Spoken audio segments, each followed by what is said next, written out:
नमस्कार साथियों, स्वागत है आपका BN के 24 यूट्यूब चैनल पर। बहुत बहुत साथियों, आज वीडियो में चर्चा करेंगे कि वर्किंग कैपिटल क्या होता है। मेरे मित्र का एक क्वेश्चन आ रहा था। दूसरा, कनाडा के ऊपर जो टैरिफ लग रहा है, जो 100% डोनाल्ड ट्रंप ने बोला था, कितना लीगल है, क्या लगा सकते हैं, नहीं लगा सकते, लगाएंगे तो उसका इम्पैक्ट क्या देखने के लिए मिलेगा, और अगर नहीं लगाते तो क्या उसको जो अमेरिका चाहता है वो कर पाएगा कनाडा के साथ, क्योंकि अमेरिका चाहता है कनाडा को 51वां राज्य बनाना। ऐसी इच्छा अमेरिका के डोनाल्ड ट्रंप ने जाहिर कर दी है। एक उन्होंने अपने जो एक्स है, जो आज हमारे यहाँ ट्विटर हुआ करता था, उस पर उन्होंने एक पोस्ट दिखाई जिसमें कनाडा, तुम्हारा मेक्सिको, ग्रीनलैंड और नीचे जो वेनेजुएला है, पूरा वो अमेरिका का हिस्सा दिखाया। एक एक परत दर परत खोलते चलेंगे। देखो, कनाडा की लगभग 12, ऐसा समझ लो 2024 का जो आंकड़ा बोलता है, 9,18,000 करोड़ रुपया, जो जितने रुपए का ट्रेड हुआ है अमेरिका के साथ में, मतलब 9,18,000 करोड़ का मतलब ये हो गया कि 918 बिलियन डॉलर का, मतलब दोनों के बीच में जो है वो ट्रेड होता है, अमेरिका और कनाडा के बीच में। ठीक है, इस विषय में चर्चा करेंगे। पहले मैं वर्किंग कैपिटल समझा देता हूँ। मेरे मित्र का क्वेश्चन आ रहा था कि वर्किंग कैपिटल होता क्या है। देखो, ये समझो कि वर्किंग कैपिटल जनरली वो ऐसा होता है जो आपने सपोज करो आपके पास में 1,000 करोड़ रुपया है, तो 1,000 करोड़ रुपये में से आपके पास कुछ इन्वेंट्री पड़ी है। इन्वेंट्री मतलब जो सामान आपने बना लिया, और कुछ पैसा आपका रॉ मटेरियल पड़ा है। मान लो जैसे आपने चप्पल का व्यापार है, आपका बिजनेस करते हो, तो चप्पल में आपने मान लो, ऐसा मान के चलो कि चप्पल में ये जो डाई आती है उसकी, है ना, जो जो चप्पल बनती है ना, चप्पल की जो नीचे गद्दा आता है जिसको डाई बोलते हैं, वो डाई पड़ी है, वो क्या है, आपका रॉ मटेरियल है। तो इसका मतलब जो रॉ मटेरियल है वो आपका वर्किंग कैपिटल है।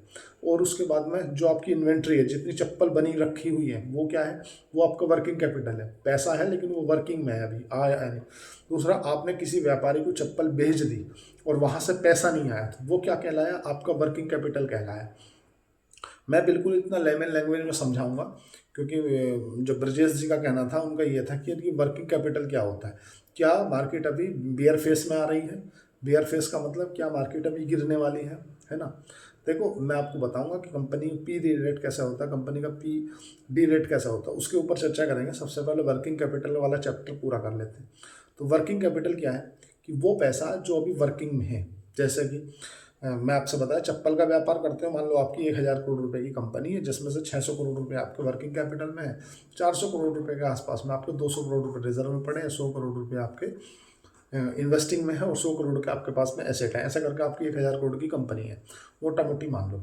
जिसमें आपके मान लो जो 600 करोड़ रुपए हैं, उसमें से 150 करोड़ रुपए में ऐसा मान लो आपकी इन्वेंट्री है, मतलब चप्पल बनी हुई रखी है, वो इन्वेंट्री में अभी बिकी नहीं है, तो आपकी बचे 450 करोड़। 150 करोड़ आप ऐसा मान लो कि आपके पास में रॉ मटेरियल रखा है, मतलब कच्चा माल रखा है, जो डाई होती है चप्पल बनाने की, वो रखी है, आपके गोदाम में रखी है, तो वो भी क्या है, वर्किंग कैपिटल है। मतलब वो पैसा आपके पास में है, बट वो अभी मतलब अनकम्प्लीट है।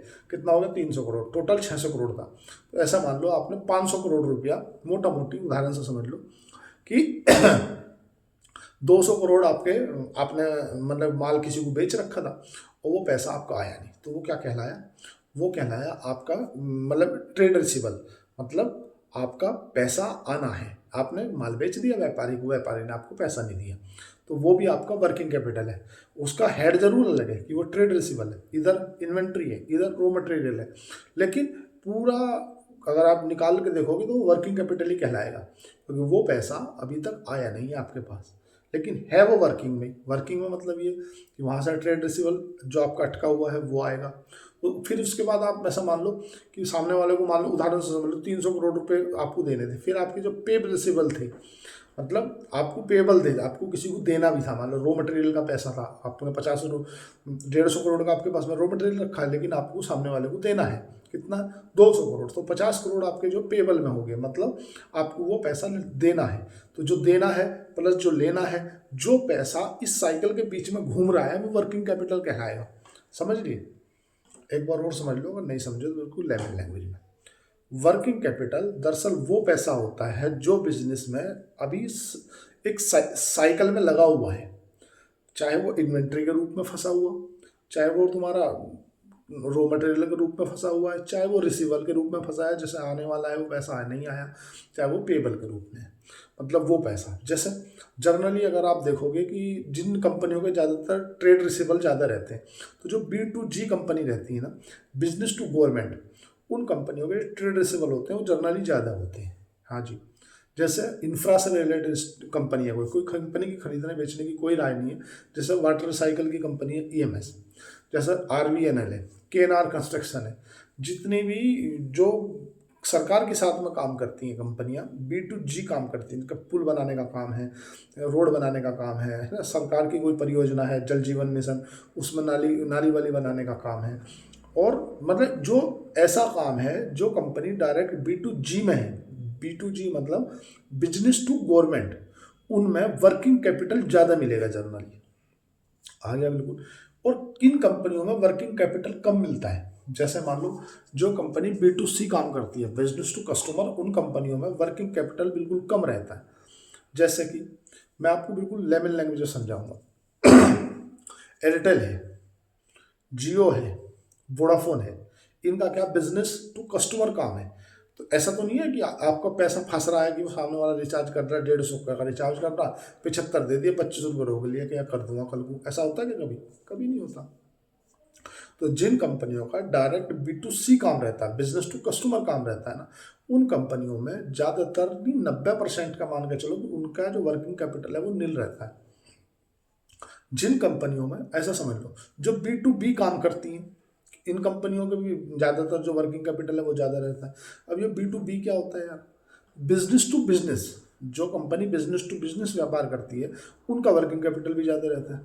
उदाहरण से समझ लो, जैसे मैं टेक्सटाइल का काम करता हूँ, तो मैं किसी ना किसी से यान बुलाता हूँ भाई, यान मतलब जो कपड़ा बनता है उस कपड़ा के लिए जो यान होता है वो मैं किससे बुलाता हूँ, और मुझे जो कंपनी बेचती है, तो मैं एक कंपनी हूँ, तो मैं व्यापार करता हूँ किसी थर्ड पार्टी से, लेकिन जो वो कंपनी व्यापार कर रही है, मैं कौन हूँ? मैं भी एक कंपनी और वो भी एक कंपनी, तो हम क्या व्यापार कर रहे हैं? B2B कर रहे हैं, बिजनेस टू बिजनेस। तो हमारे पास में भी ट्रेड रिसीवल रहेगा।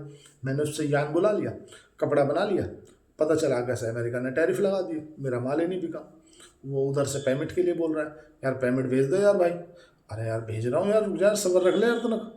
वो अमेरिका में ट्रंप लगा टैरिफ लगा दिया यार, माल बिक नहीं रहा, माल ऐसे कैसे गोदाम में भरा पड़ा है, तू यान का पेमेंट मांग रहा है। तो क्या हो गया? B2B, business to business. बिल्कुल लेमन लैंग्वेज में समझा दूंगा, जिंदगी में दूसरे को समझाओगे ऐसा सलाह ऐसा समझा दूंगा मैं। मान लो तुम समोसे का काम करते हो, जलेबी का काम करते हो, गोलगप्पे का काम करते हो, तो ये क्या काम है? ये B2C है, बिजनेस टू कस्टमर। जब आपके पास कोई समोसा खाने जाएगा तो वो ऐसा बोलेगा कि यार समोसे कितने के? आपने बोला यार भैया 10 रुपये के। भाई यार समझता नहीं बात को, ले 5 रुपये ले ले, 5 रुपये में दूंगा अभी तुझे हफ्ता चलता। ऐसा हुआ कभी? आप फुल्की खाने गए, मतलब गोलगप्पे खाने गए, आपने बोला यार गोलगप्पे खा ले, अरे खा रहे रुक जा यार, लाओ ऐसा कितने का हो गया? वैसे 20 के। मैं यार 5 रुपये अभी ले ले, 15 में कल को आकर दूंगा, 15 परसों को दूंगा। वो आपको जो आप जो समझ रहे हो ना कि यार फ्रेंड में आप मान लेते हो कि ठीक है आपका चल जाता है, तो तेरा भाई बिल्लू सांडा वाला स्टाइल में आपसे कोई उधार कर लेता है, तो वो जर्नली जो आप लोकल के हो इसलिए आपका कोई चल जाता है, लेकिन वो जर्नली होता नहीं। या आपको जलेबी, आपने घर वालों का फ़ोन आया कि यार बेटा उधर से आ रहा है तो तू जलेबी लेता आना थोड़ा, तेरे फूफा जी आए हुए हैं जलेबी मंगा रहे हैं। हाँ, तो जलेबी आपने तुलवा लिया आधा किलो, ऐसा बोलो ठीक है यार देता हूँ भाई साहब, अभी पैसे नहीं है। तो वहाँ पे क्या है? वहाँ पे आपका वर्किंग कैपिटल ही नहीं है कुछ भी। वर्किंग कैपिटल क्यों नहीं है? क्योंकि वो बिजनेस क्या है, आप इस फोकस करो कि जो बिजनेस है ना, तो इस सब चीज़ों में एक चीज़ इंपॉर्टेंट है कि वो व्यापार क्या है, जिस व्यापार में आप पैसा लगा रहे हो। शेयर मार्केट में चाहे कुछ भी हो, working capital in the sense कि आप जिस व्यापार में पैसे लगा रहे हो, व्यापार क्या करता है, वो B2B है, B2C है, B2G है, B2B है, क्या है वो देख दो। समोसे का व्यापार, कोई इन्वेंट्री नहीं, क्या है 2 किलो आलू रख लेगा, 5 किलो आलू रख लेगा। ऐसा थोड़ी है कि एक पूरा गोदाम भरा पड़ा आलूओं का, पूरा गोदाम भरा तेल के कनस्तरों का, पूरा गोदाम भरा पड़ा है मतलब मैदा का, ऐसा होता है क्या? नहीं होगा। इन्वेंट्री ना के बराबर होगी। और बन गए, मान लो 10 समोसे बच गए, तो ऐसा थोड़ी है कि एक काम करो सर पटक दो इन्वेंट्री में, नहीं। इनके पास ज़्यादातर जो रहेगा रॉ मटेरियल कॉस्ट रहेगी।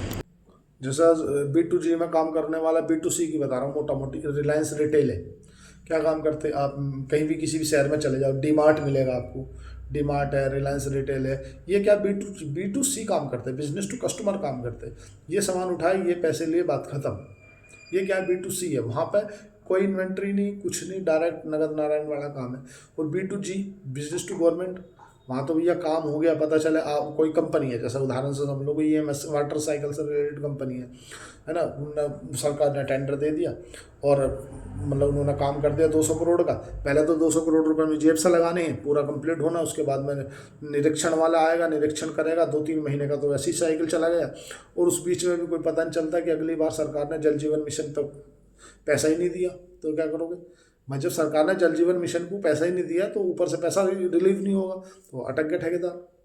या मान लो इंफ्रा से रिलेटेड एक मकान बनाने, एक बार में आपको 200 मकान का टेंडर मिल गया, बना दिया आपने, अगली बार पैसा ही नहीं आ रहा, रिलीज ही नहीं हो रहा ऊपर से। अभी होगा, अभी बजट में अलाउ नहीं होया, अभी चुनाव आचार संहिता लग गई, इस बीच में कोई ना कोई विधायक का मतलब कोई जो बाबू होता है उसका ट्रांसफ़र हो गया, वो आया तो पता चला आचार संहिता लग गई। तो ऐसे तमाम उलझने फंस जाती हैं। तो किन बिजनेसों में होंगी, वो बिजनेस टू गवर्नमेंट में। भाई जो व्यापार बिजनेस से डायरेक्ट गवर्नमेंट हो रहा है तो उनमें ये समस्याएं देखने के लिए मिलेगी।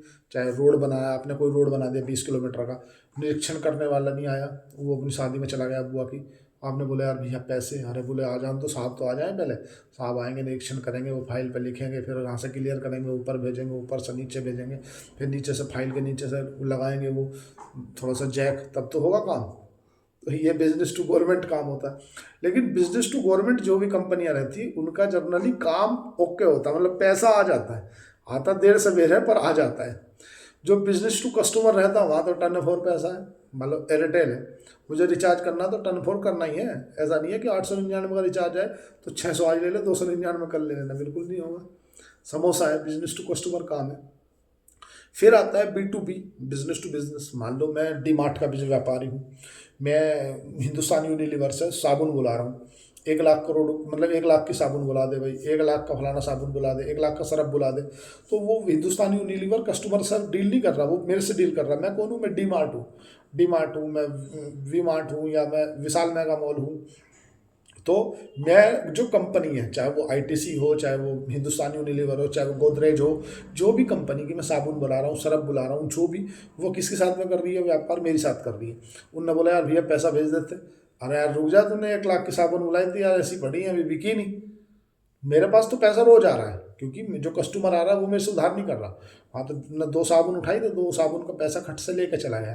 तो जो डी मार्ट है, वी मार्ट है, विशाल मेगा मॉल है, जितने भी ये व्यापार है, ये क्या है, बी टू सी है, बिजनेस टू कस्टमर। मान लो मैंने फलों का ठेला लगा दिया, किसी ने कहा भैया 2 के मतलब 1 दर्जन केले ले ले, हाँ भैया ले, वो ये बोलेगा कि यार पैसा तो अभी है नहीं, कल को ले लिए, ऐसा होता है क्या? है नहीं, फर्जी बात है, हटा। तो जो बिजनेस टू कस्टमर है, ये व्यापार है बिजनेस टू कस्टमर। इन व्यापारों में जनरली पैसा है, बी टू बी में पैसा नहीं है, बिजनेस टू बिजनेस में, क्योंकि सामने से एक जरा सा इम्पैक्ट और पूरा व्यापार ठप, एक इम्पैक्ट और पूरा व्यापार ठप। कैसे समझो, मैं उदाहरण से बता रहा हूँ।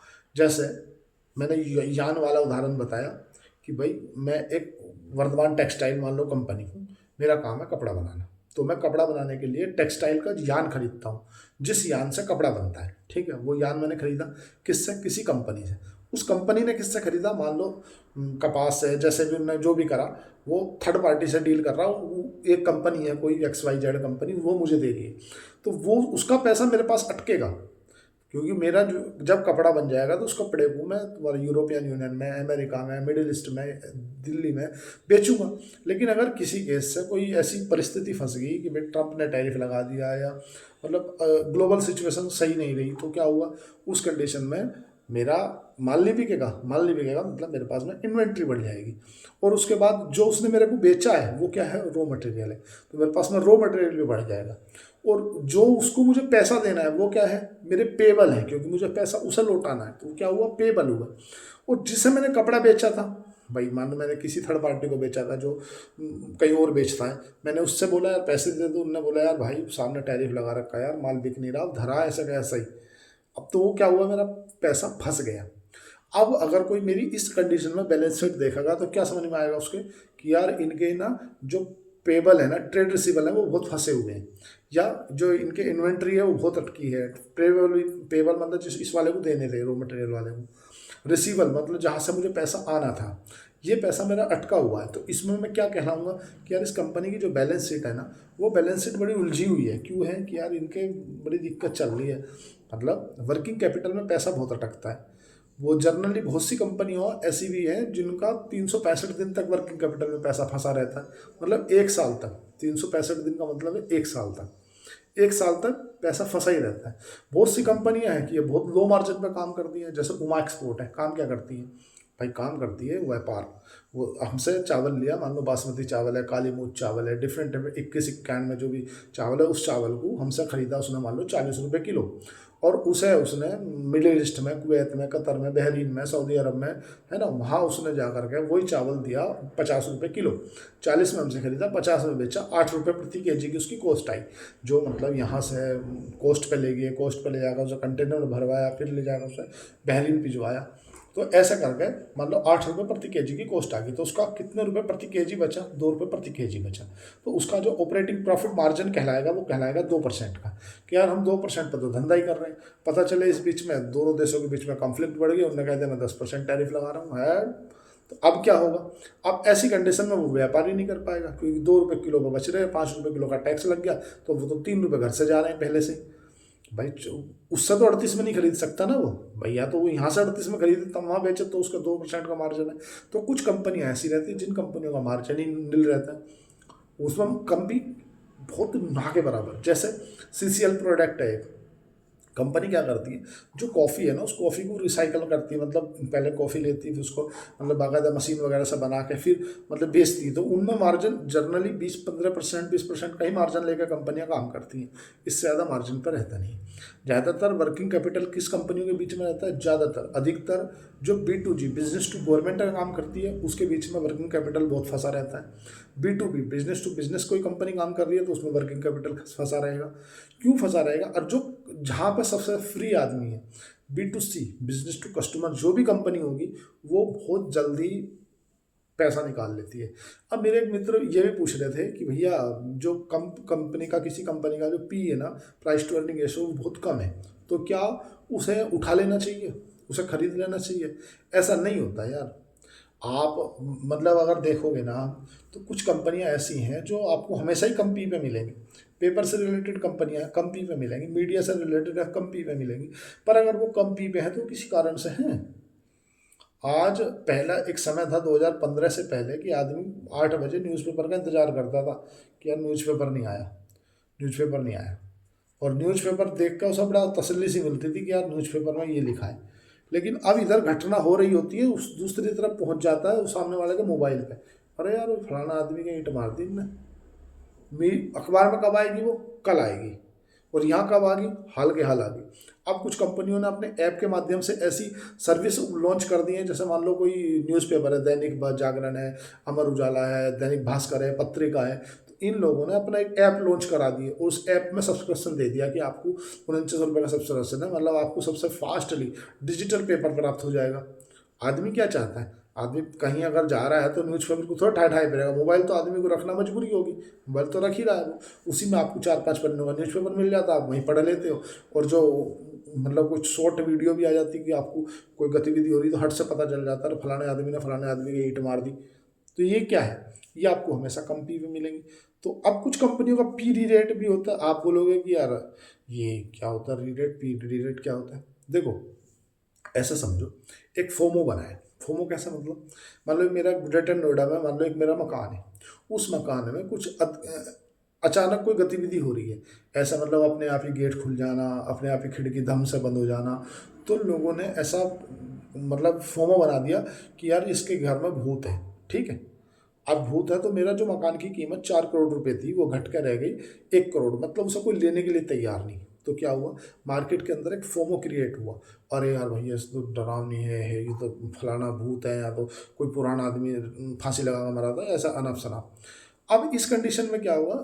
जैसा से स्टॉक मार्केट में होता है कि सारी कोई स्टॉक के बारे में नेगेटिव खबर आती रहती है, नेगेटिव नेगेटिव नेगेटिव, स्टॉक गिरता रहता है, गिरता रहता है, गिरता रहता है। लेकिन सडनली अमाउंट पे जाकर वो बिल्कुल जीरो नहीं हो जाता, कंपनी को फंडामेंटल खराब ना हो गए हो तो बिल्कुल जीरो नहीं होता। उस कंडीशन में क्या होता कि ऐसा मान के चलो कि मान लो सब नेगेटिव नेगेटिव हो गया। अब तुमने मान लो वो 1 करोड़ में खरीद लिया।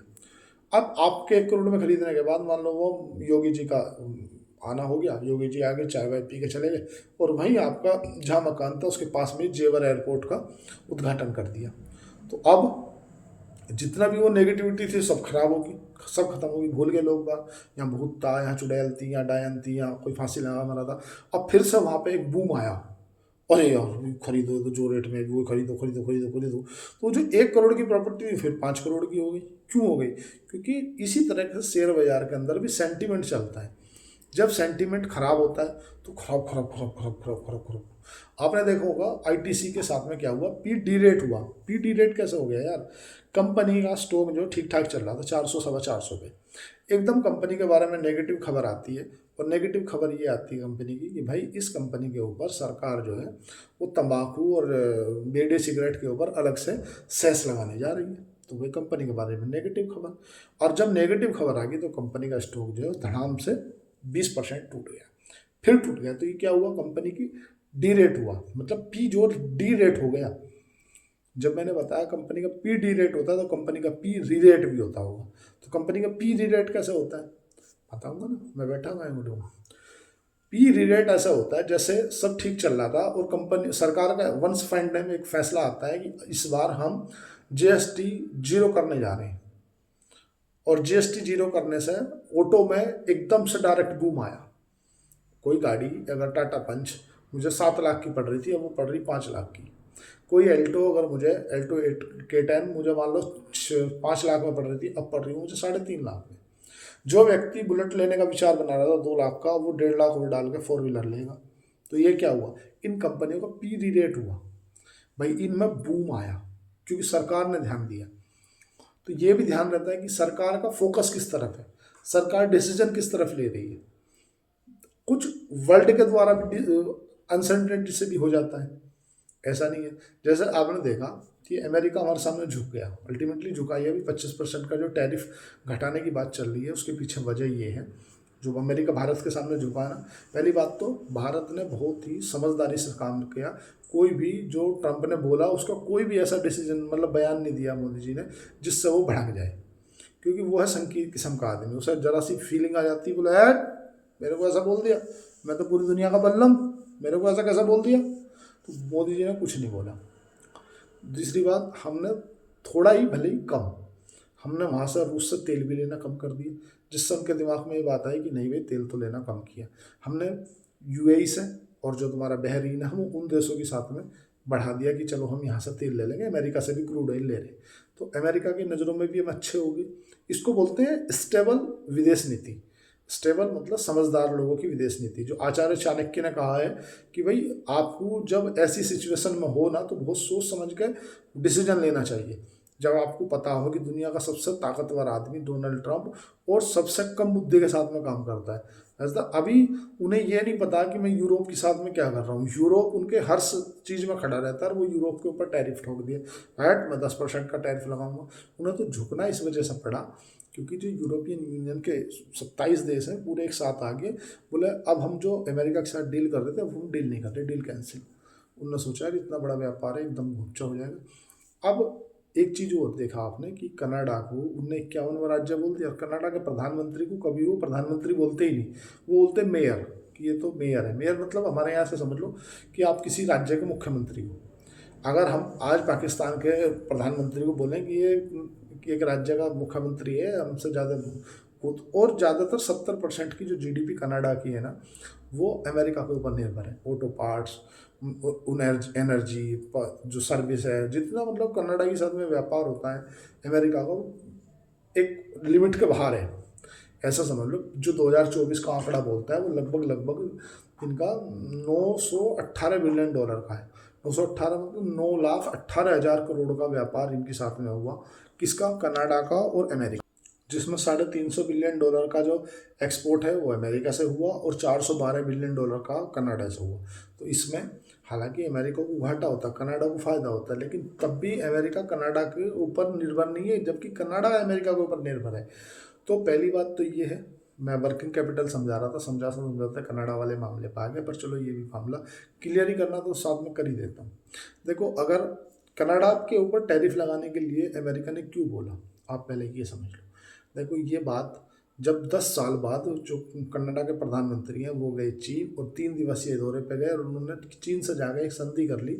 उस संधि में उन्होंने ये कहा कि अब हम जो चीन के प्रोडक्टों पर 100% का टैरिफ लगाते थे अब उसे घटा के 5% करने जा रहे हैं।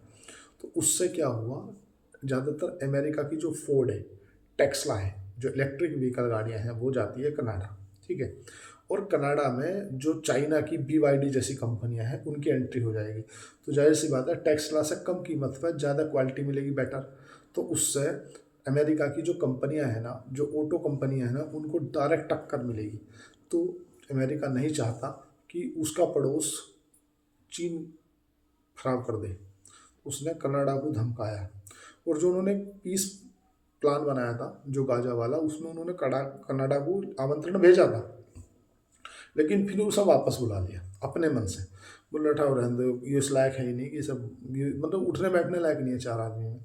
कनाडा के प्रधानमंत्री को प्रेस कॉन्फ्रेंस करके ये बोलना पड़ा अपनी जनता को कि हमारे साथ में सब कुछ ठीक नहीं चल रहा।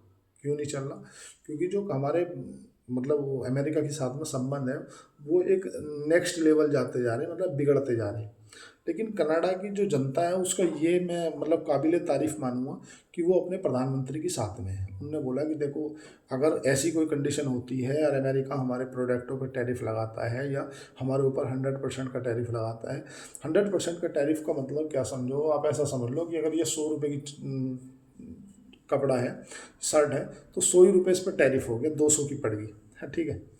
तो इसीलिए उनके लोगों ने बोला कि हम अमेरिका के जो प्रोडक्ट है उनको बाइकआउट कर देंगे, ऐसा कनाडा के लोगों ने बोला है। लेकिन ये करने से कनाडा की जो इकोनॉमी है वो एक तरह से ध्वस्त हो जाएगी। कनाडा की जो करेंसी है ना, कनाडा रुपया, मतलब रुपया नहीं है, कनाडा जो कनाडा की करेंसी है वो ध्वस्त हो जाएगी। क्योंकि जब आपकी निर्भरता दूसरे देशों पर ज़्यादा हो, अमेरिका पूरे देशों को, दुनिया के जो नाटो के देश हैं उन्हें क्यों धमकाता है? क्योंकि जितने नाटो के देश हैं उन सब में सबसे ज़्यादा जो सैन्य शक्ति है वो अमेरिका की है ना। और सबसे ज़्यादा बजट भी अमेरिका देता है। भाई ये जो जर्मनी है, फ्रांस है, ब्रिटेन है, UK है, ये कितना देते हैं? अपनी GDP का 4-5%। पूरी अगर नाटो में सपोज करो 7%, 100 रुपये खर्च हो रहे तो 70 रुपये अकेला अमेरिका दे रहा है। अमेरिका का सीधा सिंपल फंडा है, जैसे आपने देखा जब हमारे ईस्ट इंडिया कंपनी आई तो उस समय कि आप ये हाथी घोड़े और बल्लम तीर कमान को छोड़ो, तुम तो अपने देश की जनता पर विकास पर करो, तो आपकी जो सैन्य शक्ति है वो हम अपने आप देख लेंगे, आपको कोई ज़रूरत नहीं पड़ेगी। इनके धनुष्बाण तीर कमान धरवा दिए और पूरा जो सैन्य सिस्टम था वो अपने हाथ में ले लिया। फिर राजा महाराजा को बोला कि तुम रहने दो, तुम चक्कर में ना पड़ो, तुम्हारा दोनों सौदा ही कुछ नहीं है, हमने देख लिया तुम्हारे छाछ के खून में सब बांस ही बांस है। ऐसे जो कनाडा ने कर रखा है, ऐसे ही जो ग्रीनलैंड पे कर रखा है। ग्रीनलैंड पे अमेरिका को इतने दिन हो गए, अभी तक अभी भी अमेरिका का सैन्य बेस है वहाँ पे। यानी ग्रीनलैंड का जो देख रेख करता है वो करता है डेनमार्क। बाकी ग्रीनलैंड में प्रधानमंत्री भी है, सब अपना है उनका खुद। लेकिन 50,000 सैनिक है, 50,000 के आसपास की जनता है वहाँ, वो जनता कुछ खास है नहीं। अमेरिका ऐसा भी हो सकता है कि इस तरफ ईरान, पूरी जो वेस्टर्न मीडिया है, जो मीडिया है उसका कवरेज कर दे ईरान की तरफ कि ईरान पे हमला कर रहे, खामनेई के ऊपर हमला कर दिया, ये कर दिया, वो कर दिया, और उधर वो ग्रीनलैंड को कब्जा ले। क्योंकि ट्रम्प है, ट्रम्प को अब क्या बोल देंगे कुछ तय नहीं है। ये बात वो मतलब ओपनली आके बोल चुके हैं कि यार देखो मैं मानता नहीं हूँ कि जो ऐसा कोई इंटरनेशनल कानून है, मेरा जो कॉमन सेंस है वही कानून है, जो मेरे को ठीक लगता है वो ठीक है, जो मेरे को गलत लगता है वो गलत है। मतलब जो डोनाल्ड ट्रंप है ना, वो फिर से ये ख्वाब में चले कि यार अब हम मेक अमेरिका ग्रेट अगेन नहीं, अब हम अमेरिका के कारण ही पूरी दुनिया है ऐसा दिखाएंगे। और इस में रूस उनका भरपूर साथ दे रहा है। यूक्रेन का घोंपचा खत्म कर दिया, आधा यूक्रेन को ले लिया रूस ने, आधा यूक्रेन का जो रियर अर्थ मेटर है उसे ले लिया अमेरिका ने, और यूरोप को लड़वा दिया रूस से। और जो महंगी गैस एनर्जी है, क्योंकि ये जो यूरोप के देश है यहाँ ठंड पड़ती है, और ठंड इनको अपने घर गर्म कर रखने के लिए एनर्जी की ज़रूरत है, गैस की ज़रूरत है। तो ये गैस रूस से खरीदते थे, तो टैरिफ के चक्कर में बोले नहीं हम इनसे टैरिफ लगाएंगे, तुम इनसे लेनी बंद कर दो। फिर वो एनर्जी लेवानी चालू कर दी इन्होंने अमेरिका से कि एक काम करो अमेरिका देगा। हालांकि अभी भी रूस देता है पर उतनी पर्याप्त नहीं देता। कई कई दिन तक तो जर्मनी जैसे देशों की लाइट गोल हो जाती है, मतलब पूरी ब्लैकआउट नहीं हो जाता, बट बहुत, क्योंकि जितनी डिमांड है उतनी सप्लाई होती नहीं, तो इसलिए ब्लैकआउट हो जाता है। फिर से मुद्दे पे आते हैं। मुद्दा ये है कि जो पूरे यूरोप के देश हैं, उन यूरोप के देशों की नाक तोड़ना ट्रंप का उद्देश्य है, क्योंकि अमेरिका ये पूरी दुनिया को दिखाना चाहता है कि मैं हूँ, तो ये नाटो और यूरोप के देश हैं। अब ये क्यों नहीं मानते? भाई ये पुराने नवाब हैं, ये उस समय बादाम खाते थे, आज मूंगफली खाते, तो क्या हुआ? भाई जो ब्रिटेन है या यूके है या तुम्हारा फ्रांस है या जर्मनी है, इन लोगों ने राज किया यार। हम ब्रिटेन की कॉलोनी तो थे, 1947 से पहले हम पर राज करा इन लोगों ने। या जर्मनी ने पहला वर्ल्ड वार हुआ, उसमें जर्मनी का मेन रोल रहा, दूसरा वर्ल्ड वार हुआ, उसमें जर्मनी का मेन रोल रहा। तो जर्मनी तो पुराने नवाब हैं, तो बोलते हैं कि नहीं यार हम तो मतलब उन्हें अपने आईक्यू लेवल पर नेक्स्ट ही लेवल है। और जर्मनी को चिंता इस बात की भी है कि अगर यूक्रेन को पूरी रूप से कब्जा कर लेता है रूस, तो पोलैंड के बाद नेक्स्ट जर्मनी का ही नंबर है। तो जर्मनी का डर इसलिए भी वाजिब बनता है, जर्मनी तो अपने सैनिक भी बढ़ा रहा है। जब वर्ल्ड वार सेकंड हुआ उसके बाद जर्मनी के ऊपर कुछ सैंक्शन लगाए कि आप परमाणु बम नहीं बनाओगे, आपकी जो सेना है वो 3,75,000 से ज़्यादा नहीं होगी, इस तरह के सैंक्शन लगाए गए जर्मनी पे। तो अब जर्मनी के जो चांसलर हैं, जो वर्ल्ड इकोनॉमिक फोरम में गए थे, उन्होंने बोला यार ये नहीं चलेगा, देख ये नहीं चलेगा, अब मैं यूरोप की सबसे बड़ी सेना बनाऊंगा। जर्मनी ने कहा है, जर्मनी तीसरे नंबर की सबसे बड़ी इकोनॉमी है, पहले नंबर पे अमेरिका आता है, दूसरे पे चीन आता है, तीसरे पे जर्मनी आता है। हम चौथी पे हैं, अब पाँचवें पे वो सेकंड विषय है, वो विषय अलग है। लेकिन विषय ये है कि भाई जर्मनी जो है ना वो तीसरे नंबर पे, और ज़्यादातर जो जर्मनी अपने प्रोडक्ट है वो अमेरिका बेचता है, और अमेरिका से अच्छा खासा लाभ भी कमाता है। लेकिन ऐसी क्या सनक मचीन है कि ये फिर से अपना जो है दोबारा से वो वाले स्टाइल में आ रहा है कि नहीं यार हम तो बनाएंगे जो है पूरे यूरोप की सबसे बड़ी सेना। कोई ना कोई तो कारण होगा। तो जर्मनी कमाता है पैसा अमेरिका से, और जब जर्मनी पैसा कमाता है तो भाई जर्मनी की दिमाग का जो आईक्यू लेवल है नेक्स्ट है। जर्मनी का मानना ऐसा है कि आज अमेरिका ने किसको थ्रेट दिया है? ग्रीनलैंड को। कल अमेरिका हो सकता है किसी को भी थ्रेट दे दे। अगर यूरोप में मानोगे तो सबसे बड़ी सेना रखता है तुम्हारा फ्रांस। फ्रांस के पास में 2,75,000 सैनिक है।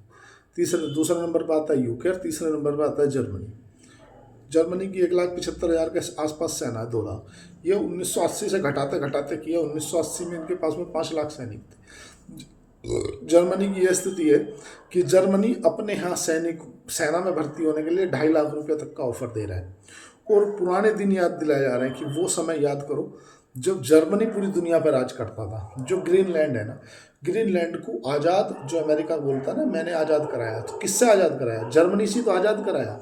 हाँ जी, जर्मनी का ही कब्जा था इसमें। मतलब ये जर्मनी हल्के मारे मत मानो, जर्मनी पुराने नवाब है भैया, उस समय बादाम खाते थे। और जो यहूदी हैं, ये जो आज इजराइल में रह रहे हैं, ये कौन है? ये जर्मनी वाले ही हैं। ये भाग भाग के आए थे। जो जर्मनी में जब सेकेंड वर्ल्ड वार हुआ तो जो हिटलर था ना, हिटलर ने जो यहूदी थे, इन यहूदियों को चुन चुन के मारा, कुछ हिंदू यहूदियों को जिंदा जला दिया कि भाई इन लोगों के कारण, इनके दोगलेपन के कारण इन लोगों ने हमारी खुफिया चीज़ें बताई, इसलिए हम युद्ध में हार गए। सेकेंड वर्ल्ड वार में जो जर्मनी परमाणु बम गिराया था जापान पे, उसके बाद युद्ध खत्म हो गया था। फिर यूनाइटेड नेशन जैसे संगठनों का निर्माण किया था जिससे वर्ल्ड वार 3 ना हो। लेकिन आप बताओ कि वर्ल्ड वार 1 से वर्ल्ड वार 2 होने में मात्र 20 साल का समय भी नहीं लगा। इसी बीच में वर्ल्ड वार हो गई, क्योंकि जर्मनी ने बड़े लेवल पे पहला वर्ल्ड वार हार गई है। उसके बाद फिर से खोबाई ने मचा कि यार हम उस समय पे हमारा अपमान का बदला लेना है, हमारा अपमान हो गया है। और जो ये यहूदी हैं, ये यहूदी जो आज इजराइल में रह रहे हैं, ये जर्मनी के ही हैं। तो ये तो पुराने नवाब हैं, इन्हें तो फीलिंग वही आती है कि नहीं यार हमने तो पूरी दुनिया पर राज किया है, ऐसा थोड़ी हमें कोई बोल देगा। जो जर्मनी के चांसलर हैं उन्होंने बोला कि मैं यूरोप की सबसे बड़ी सेना बनाने जा रहा हूँ। क्यों बोला? डोनाल्ड ट्रंप के कहने के कारण कि आप किसी देश को ऐसा कैसे बोल सकते हो कि हम उससे व्यापार ना करें, जिससे आप बोलोगे उससे व्यापार करें। भाई जो इसने जो गाजा शांति समझौता किया, इसमें 70 बिलियन डॉलर के आसपास में खर्च होगा। जो इनका प्रोजेक्ट है, इनका प्रोजेक्ट क्या है? इसमें इनका प्रोजेक्ट ये है कि भाई इसे फिर से रीडेवलप किया जाएगा। और जो साफा बॉर्डर है, मतलब जो तुम्हारा इजराइल और इस तरफ लगता है, उस पर मल्टी बिल्डिंग बनाई जाएंगी। और उसमें 70 बिलियन डॉलर के आसपास का खर्चा आएगा। तो अब इनने 60 देशों को जो है आमंत्रण भेजा था ट्रंप ने, लेकिन इसमें वीटो पावर तो किसी देश को है ही नहीं। वीटो पावर तो अकेला ट्रंप को है। ट्रंप अपने आप में बल्ला में, वो जो चाहेगा सो कर देगा, इसीलिए ट्रंप पे कोई ट्रस्ट नहीं कर रहा। ट्रंप का मानसिक रूप से कितने सब अच्छे हैं वो तो मालूम है। और ज़्यादातर जितने लोग हैं अमेरिका के, उसमें जो ज़्यादातर इनके कोई दामाद हैं, कुछ अपने ही हैं। मतलब हाँ, बुढ़ापे में भी कुछ बनाने की सोच ली उनने कि यार हम पूरे विश्व में शांति लाएंगे, ऐसा कुछ एक प्रोजेक्ट बना दें। अब 20 लोग इसमें शामिल हो गए, बाकी 50 बिलियन डॉलर कहाँ से लाओगे भाई? और क्या तुम्हें इसराइल ये करना देगा? क्योंकि जो आप जहाँ साफा बॉर्डर पे आप 50 मल्टी बिल्डिंग बनाना चाह रहे हो, वहाँ से तो इसराइल की पूरी आपको लोकेशन पता चल जाएगी। और ऐसी भी खबरें हैं कि जो हमास के लोग, जो हमास के जो आज वो आतंकी हैं, वो बोलते हैं वो अगर अपनी सेना को मतलब अपने हथियार छोड़ देंगे तो उन्हें वहाँ पुलिस में शामिल कर लिया जाएगा, उनकी कुछ जांच करके। तो ये बहुत मतलब ऐसा मेरा मानना है कि इसे इजराइल कामयाब नहीं होने देगा। इजराइल के अमेरिका के कहने पर इजराइल आ जरूर गया कि ठीक है नहीं हम शामिल हो जाते हैं। इजराइल ने बोला है, लेकिन अगर जब जब भी कहीं आएगा कि नहीं जहाँ पे इन्हें शामिल कर लो, ऐसा कर लो, वैसा कर लो, वो होने ही नहीं देगा, उसे मना कर देगा, नहीं ये होना नहीं चाहिए, बिल्कुल भी नहीं होना चाहिए। क्यों होगा, क्या दिक्कत होगी उसे? हमारी भारतीय की जो मतलब ये मान के चलो, मेरे मित्र पूछ रहे थे कि क्या हमारी जो जीडीपी है, वो जो नॉमिनल जीडीपी है, क्या इस बार नेगेटिव जा रही है? अरे भाई, जब 2020 में एक बार वो सब कुछ रुक गया था, उसके बाद में जो भारत की जीडीपी आई ना, 2021 की अगर आप बात करोगे, 2021 में नेगेटिव जीडीपी थी हमारी, नॉमिनल जीडीपी। उसके बाद में 18% की जीडीपी आई, 18.9 मतलब 19% की जीडीपी ग्रोथ आई। नॉमिनल जीडीपी की बात कर रहा हूँ 2022 में। 2023 की बात करोगे तो 23 में मतलब 14% की नॉमिनल जीडीपी आई। 2024 की बात करोगे तो 12% की नॉमिनल जीडीपी आई। और फिर अगर 2024-25 की बात करोगे तो 9% के आसपास की जीडीपी आई, नॉमिनल जीडीपी। और अभी जो है वो 8.5% के आसपास नॉमिनल जीडीपी है बोल रहे हैं। तो भाई जब एक बार से सब कुछ रुक गया था, फिर इतनी फास्टली हुआ, तो फिर ऐसा तो आना स्वाभाविक है यार। ऐसा नहीं समझो आपकी जो नॉमिनल जीडीपी घटती आ रही। आप बताओ ना, 18% की जीडीपी ग्रोथ से आपके 36% करना चाहते हो कि 150 करोड़ की पॉपुलेशन है। मतलब जब एक आपका बेस बड़ा हो जाता है ना, जब आपके पास में सपोज करो 10,000 है, तो 10,000 से आपको 20,000 करना आसान है, क्योंकि आपका बेस छोटा है। आपके पास 100 करोड़ है, 100 करोड़ से आपको 200 करोड़ करना बहुत मुश्किल है भाई। तो मतलब ऐसा नहीं सोचो कि आपके मन में ये है। एक और क्वेश्चन था कि क्या मार्केट बेयर फेस में जा चुकी है, क्या मार्केट के अंदर गिरावट देखने के लिए मिल रही है? इसका भी कोई क्लियर कट जवाब देना सही नहीं है। क्यों? देखो, पहले 2 चीज़ आपको मान के चलनी पड़ेगी। पहला तो ये कि भैया अभी बजट सेशन आ रहा है। बजट में सरकार क्या ऐलान करती है वो बताएगा कि जो बाजार है वो बुल फेस में है या बेयर फेस में है। अभी न्यूट्रल मान के चलता हूँ मैं। न्यूट्रल क्यों मान के चल रहा हूँ? क्योंकि एफआईआई की इतनी बिकवाली के बाद भी लगभग अगर आप मैं पिछले जुलाई से अभी तक की बात करूँगा 6 महीने में, तो 2,20,000 करोड़ रुपए के विदेशी संस्थागत निवेशकों ने बिकवाली कर चुके हैं। क्यों कर चुके हैं? उसके पीछे का कारण ये है कि जो रुपया है ना, रुपया रिकॉर्ड लो पे आ गया है। रुपया 92 रुपये पे चल रहा है, जहाँ मतलब 84 से गिरता गिरता 92 पे आ गया। जब रुपया इतना कमज़ोर हो गया तो परिस्थिति तो बननी है, एफआईआई तो बेचेंगे। अगर मैं अभी तक की बात करूँ तो जो विदेशी संस्थागत निवेशक है उन्होंने 36,000 करोड़ रुपये की बिकवाली कर दी। 36,000 करोड़ की। दिन कितने हुए? 18 दिन। 18 दिन में 4 दिन छुट्टी मान लो, 14 दिन में 36,000 करोड़ की बिकवाली कर दी। तो पर डे एवरेज से 3,000 रुपये करोड़, 3,3200-3500 करोड़ का आसपास का माल बेच रहे हैं वो। और सेक्टर रोटेशन भी चल रहा है जिन सेक्टरों में नहीं लग रहा, क्योंकि अर्निंग नहीं आ रही ना भाई। कोई जो अभी हमारा जो मिड इन पी है ना निफ्टी का 20-22 का है, हम 24 के पी पे अभी भी खड़े हैं। तो निफ्टी का जो प्राइस टू अर्निंग रेशियो है वो भी महंगा है। निफ्टी की जो डिविडेंड यील्ड है वो भी कम है। और दूसरा, रुपये की कमजोरी जो विदेशी संस्थागत निवेशक वो और घबराहट मिला रही है और बेचने। उसके बाद यहीं तक बात नहीं रुकती, उसके बाद एक बात और भी है। वो क्या है? वो है foreign direct investment. Foreign direct investment आ नहीं रहा भारत में। क्यों नहीं आ रहा है? क्योंकि भैया हमारे यहाँ जो सिक्योरिटी ट्रांजेक्शन टैक्स है वो बहुत ज़्यादा है। आपको तो 1,000 की आपने खरीद लिया, 1 लाख का खरीद लिया, तो आपको लगता है कि यार 500 रुपये का सिक्योरिटी ट्रांजेक्शन टैक्स लग गया। भाई जो विदेशी संस्थागत निवेशक बल्क में खरीदते हैं ना, मान लो उन्होंने महीने भर का हिसाब निकाला कि हमने 1 लाख करोड़ रुपए की ट्रेड करी, तो 1 लाख करोड़ में अगर 10.1% भी देखोगे तो कितने 10,000 करोड़ रुपए। तो इसमें सरकार हो सकता है कुछ जो अभी बजट लाने जा रही है उसमें एसएसटी जो सिक्योरिटी ट्रांजेक्शन टैक्स है उस पर भी छूट हो जाए। क्योंकि जब आप एफएनओ देखते हो ना, फ्यूचर एंड ऑप्शन, तो उसमें जो एसएसटी लगता है ना, सिक्योरिटी ट्रांजेक्शन टैक्स लगता है ना, वो लगता है आपके प्रीमियम पे, जितना आपने कॉल पुट खरीदी उसका जो प्रीमियम दिया उस पर। लेकिन जब कोई कैश में आप डिलीवरी करते हो या एमटीएफ में कोई कारोबार करते हो, तो उस कंडीशन में जो सिक्योरिटी ट्रांजेक्शन टैक्स लगता है वो लगता है फुल टर्नओवर पे। आपने मान लो एक 10 लाख रुपए थे, आपने एमटीएफ पे 40 लाख का माल उठाया और 40 लाख का बेचा एक दिन में, तो आपका टर्नओवर कितने का हुआ? 80 लाख का। 80 लाख के टर्नओवर पे आपको सिक्योरिटी ट्रांजेक्शन टैक्स लगेगा, ये नियम है। और अगर आपने कॉल पुट करी तो आपके मान लो 20,000 रुपये की प्रीमियम थी और आपने 2 बार कॉल पुट कर ली, तो आपका जो प्रीमियम है ना, 20 बेचा 20 का 40,000 रुपये लगेगा। तो यहाँ पे बहुत बड़ा झोल था, इसलिए सरकार ने क्या इस बार जीएसटी में बदलाव देगी। हो सकता है सिक्योरिटी ट्रांजेक्शन टैक्स में भी सरकार कट कर दे। ऐसा भी हो सकता है कि सरकार इस बार 2-3 चीज़ों पे फिर से विचार करे, जैसे लॉन्ग टर्म कैपिटल गेंस। ऐसे विचार चल रहे हैं कि भाई सरकार लॉन्ग टर्म कैपिटल गेंस पे भी थोड़ा सा सोचेगी कि यार नहीं कुछ करना चाहिए।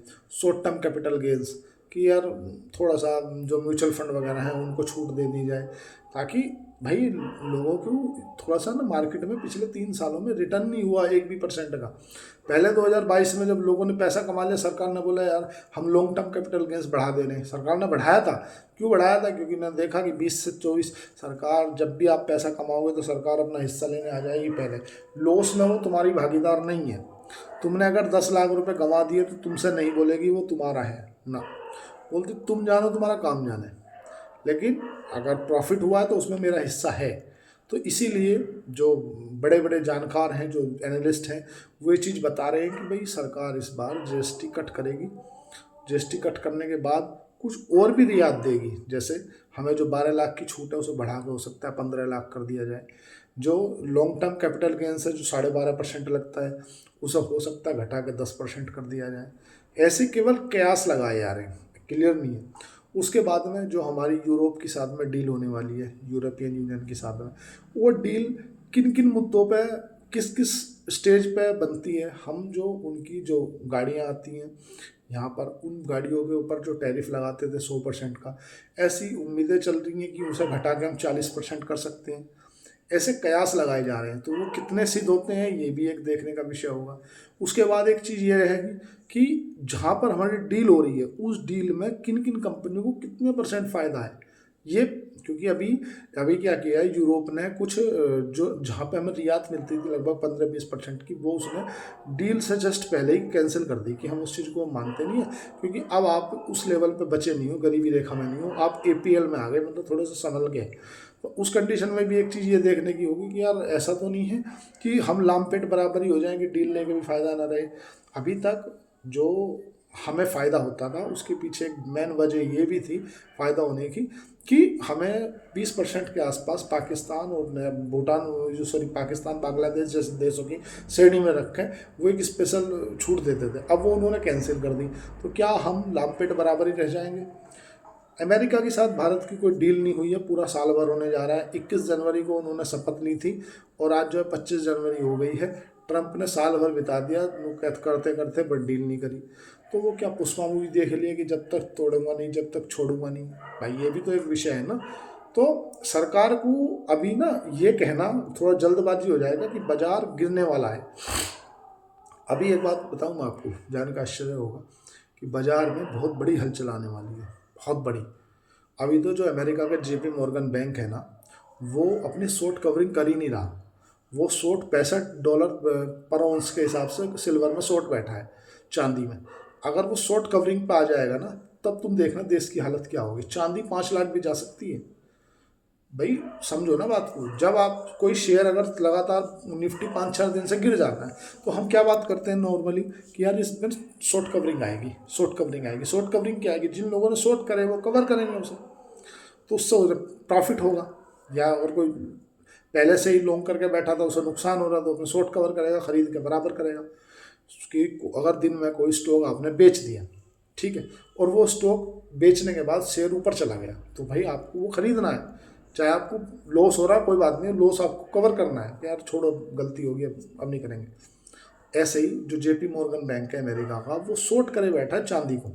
और ये चीज़ चाइना को पहले से पता थी। चाइना को इस बात की भनक थी कि जो जेपी मॉर्गन बैंक है अमेरिका का, वो शॉर्ट करे बैठा है। तो चाइना ने एक रणनीति बनाई, उस रणनीति में उस अमेरिका के जेपी मॉर्गन बैंक को फंसा दिया। अगर आप टॉप 10 मतलब विश्व में 10 बड़े बैंकों की बात करोगे, तो विश्व में 10 बड़े बैंकों में 8 बड़े बैंक चाइना के हैं। तो क्या है, चाइना की चाल है कि अमेरिका के बैंकों को कोलैप्स किया जाए? हो सकता है, क्योंकि जब चीन को ये चीज़ पता चली कि अमेरिका का जेपी मॉर्गन बैंक चांदी को शॉर्ट करके बैठा है, आप लोगों को ऐसा लगता है कि हम 10,000 रुपये खरीद के 20,000 की चांदी खरीद रहे हैं, 50,000 का सोना खरीद रहे हैं। भाई बड़े बड़े बल्लम लड़ रहे हैं, बल्लम मतलब हाथी लड़ रहे हैं बड़े बड़े, और हम यहाँ एक तिनका लेकर घूम रहे हैं, मैं भी हूँ उसमें, मैं भी हूँ। हम कहीं नहीं लग रहे, ना 3 में ना 13 में। क्योंकि चांदी, जब चाइना को पता चला तो चांदी की चाइना ने माइनिंग रोक दी। कहला भाई अब ना आपको देश से बाहर चांदी भेजनी तो पहले सरकार से परमिशन लेनी पड़ेगी। तो अपनी चांदी बाहर ना जाए, उस पर रोक लगा दी। 62% चांदी कौन कंट्रोल कर बैठा है? चीन कंट्रोल कर बैठा। और विश्व में जितनी चांदी थी, वो जो रेट में मिली वही रेट में खरीद ली चांदी ने, चीन ने। तो उससे क्या हुआ? शॉर्ट होगी, क्योंकि भारत भी करे बैठा था, और चीन ने तो और करना चालू कर दी। यूरोप में जो लंदन का मेन मार्केट है ना, जो लंदन में जो चांदी का सबसे बड़ा मेन मार्केट है, वहाँ चांदी है ही नहीं फिजिकली। और जब पेपर पे आपने वो रेट चला रखा, फिजिकली उतनी चीज़ अवेलेबल ही नहीं है। मान लो, ऐसा समझ लो, मैंने कागज़ पे साइन कर करके लोगों को बॉन्ड बांट दिए कि मैं आप सबको चांदी दूंगा 1-1 किलो, लेकिन है मेरे पास मात्र 10 किलो ही। वो मैंने जो पेपर बांट रखे, वो पेपर बांट रखे 1,000। अगर मैं 1,000 के 1,000 लोग लेने आ गए, लाओ माओ चांदी तो चांदी तो चांदी, तो कहाँ से दोगे? आप जब MCX में कोई भी ट्रेड लेते हो तो उसका एक नियम भी होता है। मान लो आपने MCX में कोई कॉन्ट्रैक्ट लिया कि आपने, मान लो अभी चल रहा है फरवरी का कॉन्ट्रैक्ट ले लिया। आपको लगता है कि यार मेरे को ये चांदी फिजिकली बुलानी है, तो जिस जहाँ का भी वो कॉन्ट्रैक्ट होता है, आप बाकी का पैसा उन्हें दो, फिजिकली बुला लो डिलीवरी। नियम है, तुम्हारे घर नहीं आएगी। वो नियम यहाँ है कि भाई जहाँ पे मान लो बम्बई का है, कल अहमदाबाद का है, जहाँ का कॉन्ट्रैक्ट है वो वहाँ पे आ जाएगा, आपको वहाँ से लानी पड़ेगी। ठीक है। तो लेकिन फिजिकली अवेलेबल तो हो, फिजिकली तो अवेलेबल है नहीं। और पेपर बट गए ज़्यादा, मतलब पेपर पर रेट चले गए ज़्यादा, और फिजिकली चीज़ है नहीं। तो दोनों के बीच का डिफरेंस बहुत ज़्यादा हो गया। तो जो दो देश बड़े बड़े बल्लम हाथी लड़ रहे हैं, उसके बीच में छोटे छोटे पीसे जा रहे हैं, और इन्हें लग रहा है कि हम कर रहे हैं। जब भी कुछ होगा तो बड़ा ही होगा। और ये होगा कैसे? या तो अमेरिका को, डोनाल्ड ट्रंप को प्रिंट करने पड़ेंगे डॉलर, जो कि प्रिंट कर रहे हो। और कब तक? कभी तो ना शॉर्ट काटना पड़ेगा। अभी तो शॉर्ट ही नहीं काट रहा जेपी मॉर्गन बैंक। जब बिना शॉर्ट काट रहा तो 4 लाख 3,40,000 हो गई। अगर वो शॉर्ट काटने पे आ गया तो कितनी होगी चांदी, आप सोचो। ऐसा एक अनुमान बता रहे हैं, मैं कि आप खरीदने बेचने की कोई राय नहीं दे रहा। ऐसा एक रेशो होता है मनी का और सिल्वर का। वो रेशो बताता है कि चांदी मतलब 955 डॉलर पर आउंस भी जा सकती है। इसका मतलब चांदी का जो रेट है वो 24 लाख हो सकता है। ये कोई रेशो है, खरीदने बेचने की कोई राय नहीं है, एक रेशो बताता है। क्योंकि जब अभी जितने मार्केट के अंदर डॉलर प्रिंट हैं, उसके आधार पर जो चांदी का रेशो होता है वो इतना होना चाहिए। और जो इंडस्ट्रियल डिमांड है वो तो बनी हुई है। चांदी तुम्हारा सिल्वर उसमें भी लग रही है, सोलर पैनल में भी लग रही है, इलेक्ट्रिक व्हीकल में भी लग रही है। चांदी तो सब जगह लग रही है। अकेला ये थोड़ी है कि चांदी का आपने सिल्वर को अब गहने में पहन लिया। आप जो गहने पहनते हो 70% पहनते हो। मतलब अगर आपने सपोज करो 1 किलो चांदी की कोई चैन बनवाई, तो वहाँ पे जो चांदी की वैरायटी जो है ना, वो 100% नहीं लगी, क्योंकि 100% में तो सिल्ली आती है, बनेगी नहीं। उसमें कुछ और भी मिलाया जाता है, तब जाकर वो 70 या 90-80% के आसपास आपको चांदी बनती है। मार्केट में अब चांदी 60% पे आ गई है। आपको जो चांदी की पायल मिल रही है वे 60-40% पे मिल रही है। आप किसी अपने सुनार से बात करना कि यार एक काम कर, 34,000 का रेट चल रहा मान लो चांदी का, बोले एक काम कर मुझे 1 कुंटल चांदी दे दे। कितने की होगी 1 कुंटल चांदी? भाई अगर 1 किलो 3,40,000 की, 3,40,00,000 की होगी। बोले वो बोलेगा आपसे मुझे 15 दिन का समय दो।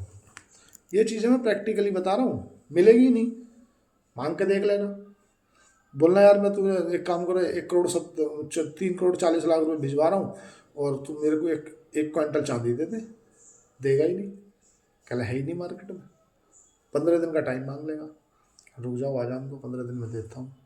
क्योंकि क्या है कारण कि फिजिकली है नहीं वो चीज़ अवेलेबल, और डिमांड बढ़ गई उसकी बहुत ज़्यादा। तो यही कारण है कि सब जो देश है ना, एक दूसरे की अर्थव्यवस्था को तोड़ने में लगे हैं। चीन लगा है अमेरिका की अर्थव्यवस्था को कमज़ोर करने में, और अमेरिका लगा है चीन की अर्थव्यवस्था को कमज़ोर करने में। अमेरिका चीन को आंख दिखाने के चक्कर में भारत का हाथ मरोड़ देता है, भारत के ऊपर टैरिफ लगा देता है, क्योंकि चीन से अमेरिका दबा हुआ है रियल अर्थ मटेरियल को लेकर के, और चीन उससे डरता नहीं है। आपने कभी देखा चीन को डरता हुआ? हे, नहीं डरता। चीन बोलता है, वो बोलता है मैं 100% टैरिफ लगाऊंगा, बोला आ जा फिर, हो जा दो दो हाथ, किस में कितना है दम। बाद में बोलता नहीं यार कोई बात नहीं, बाद में कहीं ना कोई रास्ता निकाल लेता है, क्योंकि वो अमेरिका रास्ता नहीं निकालता। अमेरिका के अंदर जो व्यापारी बैठे हैं ना, जो बड़े बड़े बोइंग जहाज बना रहे हैं, फाइटर जेट बना रहे हैं, है ना, उन लोगों को दिक्कत होती है। आपको जानकर आश्चर्य होगा कि दुनिया में जितने टेस्ला बिकती हैं, दूसरे नंबर पर सबसे ज़्यादा चीन में बिकती हैं। लगभग लगभग 6.5 लाख यूनिट बेचता है अमेरिका में, जो इलोन मस्क है, उसके बाद में दूसरे नंबर पर चीन में बेचता है। हाँ जी, हमारे यहाँ गिनती की 4-5 टेस्ला हैं, ज़्यादा नहीं है, क्योंकि हम या तो खरीदना नहीं चाहते। एक तो उसमें विजय शेखर शर्मा है, उसके पास में है, एक तुम्हारा 2 मुकेश अंबानी के पास में, ऐसे करके 4-5 ही गाड़ी हैं पूरे भारत के अंदर, और 150 करोड़ की पॉपुलेशन रखता है। आपने कभी देखा कि इलोन मस्क भारत में ग्रीन करते हुए आया हो? अब तो हालांकि शोरूम खुल गया, टैक्स लगा, तो आप जो खरीद लिए हो तो बात अलग है, लेकिन अभी मैं महीने भर पहले तक, जो 2-3 महीने पहले का आंकड़ा, तो 4-5 ही थी गिनती की। और चीन अगर जरा सा कुछ भी कर देता है तो इलोन मस्क हट से, अरे क्या कर रहे हो भैया, भैया जिस देश में व्यापार जिसका ज़्यादा है वो उससे ही तो दबेगा, कि हमसे दबेगा। भारत ने दबे पाँव में एक कांड और कर दिया है। भारत ने क्या कर दिया है, मैं आपको बताऊंगा, कि हमने बांग्लादेश के घोंपचे कर दिया ढीले। बांग्लादेश व्यापार कर रहा था 15% पे, हमारे पे लग गया था 50% टैरिफ। तो उनके व्यापारियों ने क्या किया, हमारे यहाँ से यान बुलाने लगे, वो कपड़ा, कपड़े का जो रॉ मटेरियल होता है यान, वो बुलाने लगे। तो उससे क्या हुआ, उन लोगों ने बुला तो लिया, अब इनने क्या किया, जो लैंड से आने वाला यान था वो बंद कर दिया, केवल समुद्री रास्ते से जान लगा। और हमने इतनी सस्ती दरों पर उन्हें यान उपलब्ध कराया कि उनकी यहाँ की जो मिलें थी ना यान प्रोड्यूस करने वाली, वे कंपनियों में ताला लग गया, क्योंकि मोहम्मद यूनुस की जो नीतियाँ हैं, उन नीतियों ने कर दिया ना ठप। कि उनकी एक फैक्ट्री में बोलने लगे कि सरकार हम लगाए ताला, ये धरी तुम्हारी ताली चाहवा, हम नहीं चल पाए, हम नहीं चला पाएंगे। क्यों नहीं चला पाएंगे? क्योंकि आपने एक्सपोर्ट ड्यूटी खोल दी। एक्सपोर्ट ड्यूटी खोलने से मतलब ये है, आपको लेवल लेवल जो बता रहा हूँ, जैसे हमारी कोई भारत के अंदर स्टील है, अब चाइना हमें कम दर पे स्टील देता है। मान लो भारत में स्टील का रेट चल रहा है, ऐसा मान लो 50 रुपये किलो भारत है, चीन कह रहा है मैं 35 रुपये किलो तो मैं स्टील दे के जाऊँगा। तो अब सब लोग चीन की खरीदेंगे, भारत वाली खरीदेंगे, तो भारत के सब लोग बेरोजगार हो जाएंगे, चलेगी नहीं। क्यों नहीं चलेगी? करेंगे क्या, 50 रुपये किलो में ये बन के आ रही है, 35 में हमारे घर डाल के जा रहा है। तो ऐसे ही हमने उसकी इकोनॉमिक कमर तोड़ दी। तो उसके लिए भारत क्या करता है, भारत चीन के पास में जो डंपिंग ड्यूटी लगाता है स्टील के ऊपर, अभी वो 10% बढ़ा देता है, कभी 12% कर देता है, और कभी अभी देखना ना आपने कि भाई हम पे जो यान आता है ना, यान जो खरीदते हैं उस पर भी टैरिफ लगाता है भारत, अपने इनके ऊपर लगाता है। अभी इन्होंने छूट छूट दे दी थी उन्होंने दिसंबर जनवरी के लिए कि नहीं यार, टैक्स जो टेक्सटाइल से रिलेटेड व्यापारी हैं उन्हें दिक्कत हो रही है, तो इसलिए उन्हें छूट दे दी थी। तो अब उनने क्या किया, बांग्लादेश ने वो ओपन कर दी। ओपन करने से हमें, क्योंकि यहाँ हमें 50% टैरिफ के चक्कर में पर्याप्त ऑर्डर मिल नहीं रहे थे, तो वहाँ हमने कम दर पे डंप कर दिया। डंप कर दिया तो उनकी मिलें हो गई बंद। वहाँ भी त्राहिमाम हो गया बांग्लादेश। वो बांग्लादेश की तो हालत इतनी ख़राब करके रख दी ना, इंटरनली अगर चीज़ आप जानोगे ना, तो इंटरनली तो इतना ख़त्म हो चुका वो अंदर से। वो पाकिस्तान से जो वो फड़फड़ा रहा है, मरने से पहले जो फड़फड़ा था ना, वो फड़फड़ा रहा है, पाकिस्तान के साथ जाऊँ, इसके साथ जाऊँ, इसके साथ जाऊँ। क्योंकि ये इस तरफ हमारी 2026 में जो गंगा वाटर ट्रीटी है वो फाइनल होने वाली है, उसको भारत ने पुनः रिव्यू करने के लिए बोल दिया है कि हम अभी इस पर जैसे ऐसे कैसे रिव्यू नहीं करेंगे, फिर से हम एक बार इस पर पुनः विचार करेंगे। क्यों करेंगे कि उस समय जब हमने आपको दी थी 30 साल पहले, हमारी पॉपुलेशन कम थी, हमारी ज़रूरतें कम थी, अब हमारे पास में ज़रूरतें भी ज़्यादा हैं, पॉपुलेशन भी ज़्यादा है, हमारे पास में उस समय खेती को बोने के उतने उन्नत साधन नहीं थे।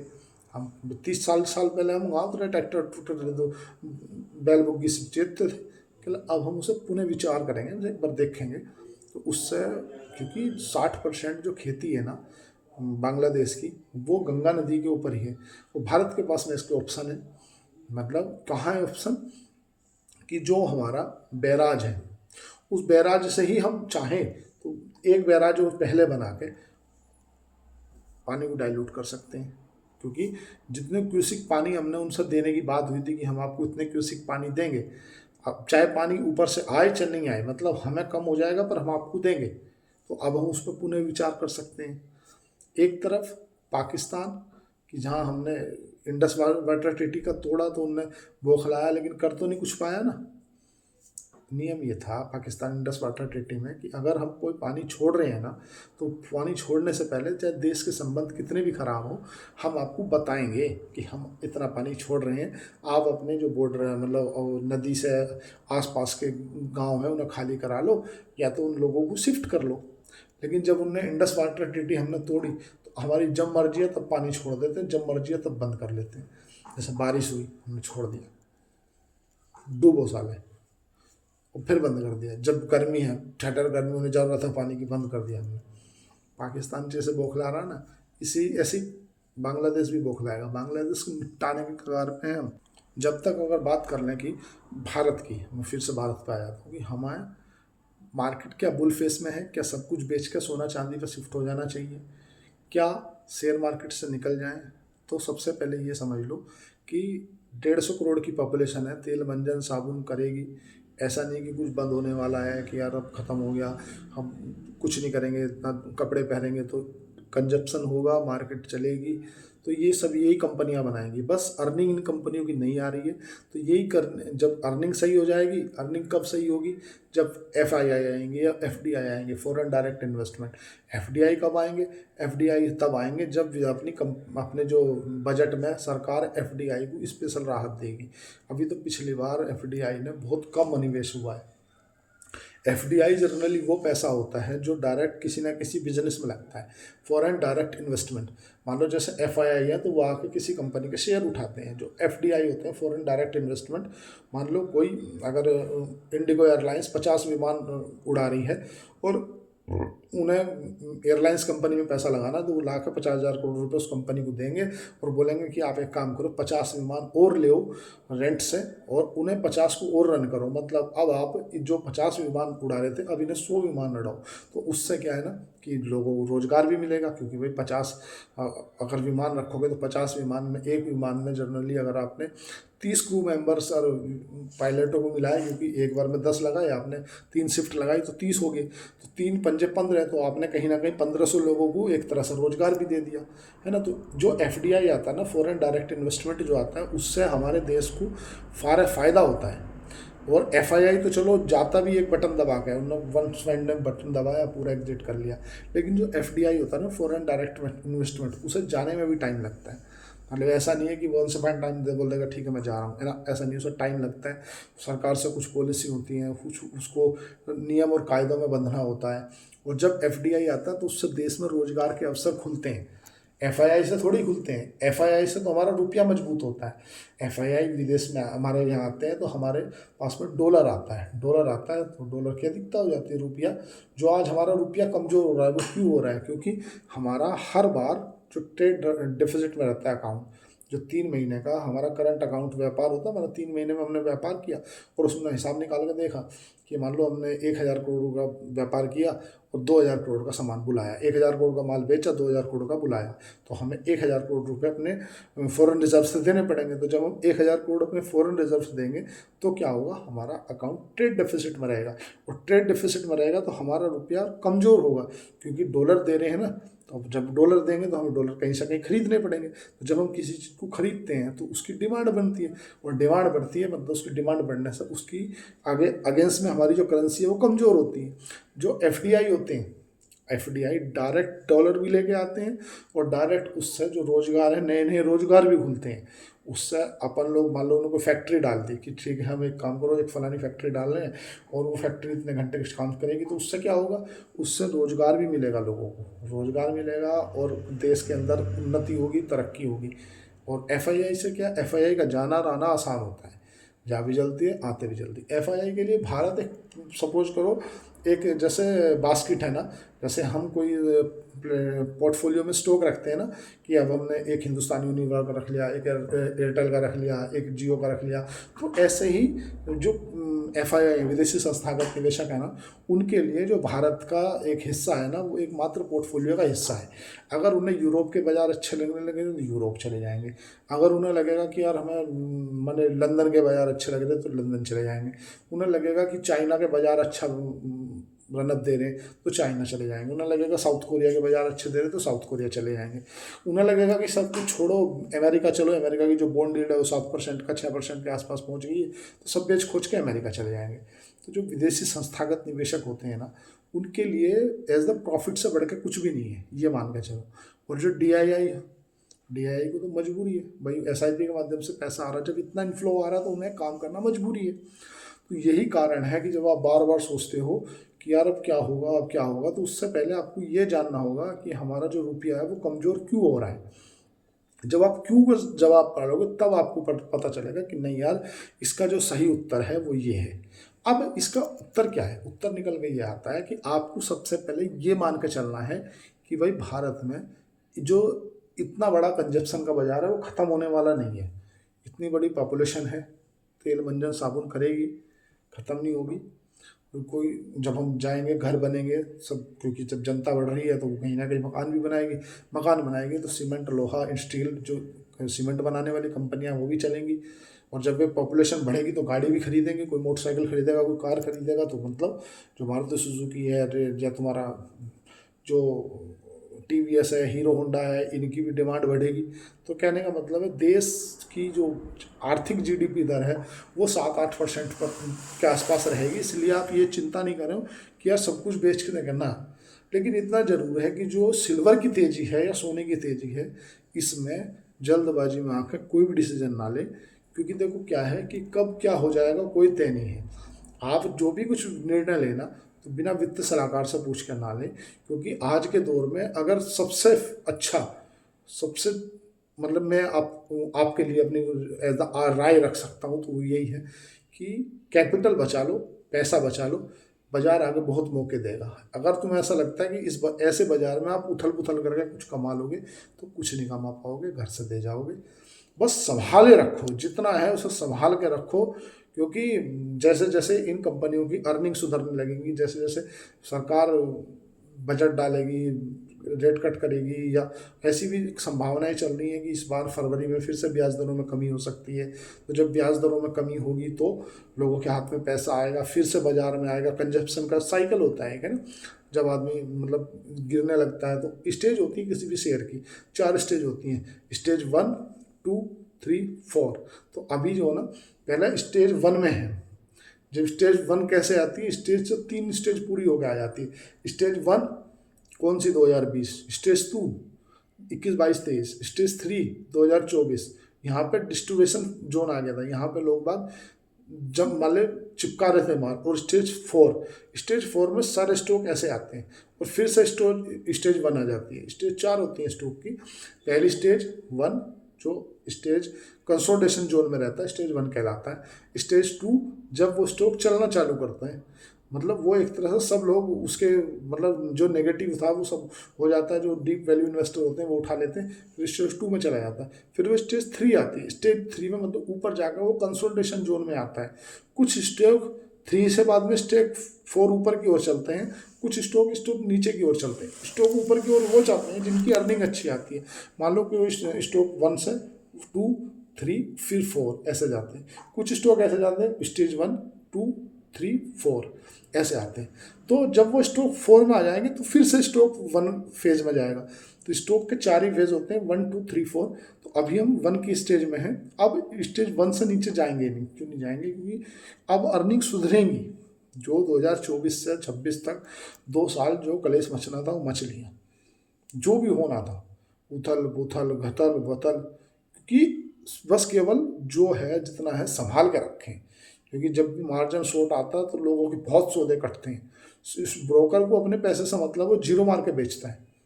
तो इसीलिए बहुत सावधान रहें, सतर्क रहें। हो सकता है बहुत बड़े बड़े भूचाल देखने के लिए मिले आपको, पता चले चांदी 5 लाख चली गई, पता चले सोना 2 लाख चला गया, हो सकता है। कोई भी ऐसा नहीं है कि नहीं हो सकता है। इसलिए जो भी कोई डिसीजन ले बिना वित्तीय सलाहकार के आप पूछे ना ले। आज के लिए इतना ही। चैनल को लाइक करें, सब्सक्राइब करें, कमेंट करें। वीडियो क्या होती है लंबी बन गई थोड़ी, तो आज के लिए क्षमा चाहूँगा। धन्यवाद सभी को। 26 जनवरी की बहुत बहुत शुभकामनाएं। Thank you.